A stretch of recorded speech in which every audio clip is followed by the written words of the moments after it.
২০২৫ এ আমি অনেক কিছুই পেয়েছি। তার মধ্যে একটা হলো আমি সোশ্যাল মিডিয়ায় কাজ করে ছোট, ছোট অনেক অ্যাচিভমেন্টও অ্যাচিভ করেছি।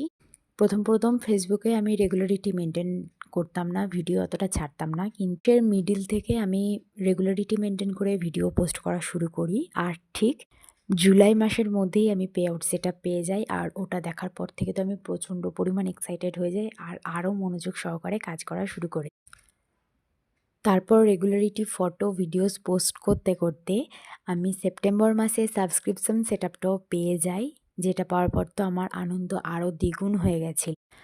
আর সাবস্ক্রিপশন সেটআপ পাওয়ার ৩ দিনের মাথাতেই আমার চ্যানেলে 1K ফলোয়ার্স কমপ্লিট হয়ে যায়। হ্যাঁ, জানি এটা অনেকের কাছে অনেক তুচ্ছ ব্যাপার, কিন্তু এটা আমার কাছে অনেক বড় কিছু একটা ব্যাপার। কারণ বিন্দু, বিন্দু থেকেই সিন্ধু তৈরি হয়।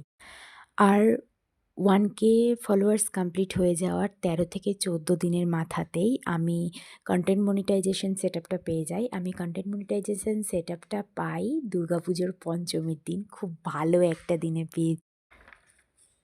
মনের মধ্যে থেকে যাওয়ার মতো একটা দিনে আমি পেয়েছি। মা দুর্গা আসার আগে আমাকে কনটেন্ট মনিটাইজেশন দিয়ে আমাকে পুরো সারপ্রাইজড করে দিয়েছিল। আর তাছাড়াও আমি ইউটিউবেতে ১ বছরের উপর অর্থাৎ ১.৫ বছরের মতো কাজ করছি। তো ইউটিউবেও আমি ছোট, ছোট কিছু অ্যাচিভমেন্ট পেয়েছি। তো আমার কাছে অনেক বড় কিছু পাওনা। তো ২০২৫ সাল আমাকে এত কিছু দিয়েছে। তো ২০২৫ সাল সত্যি খুব ভালো কেটেছে।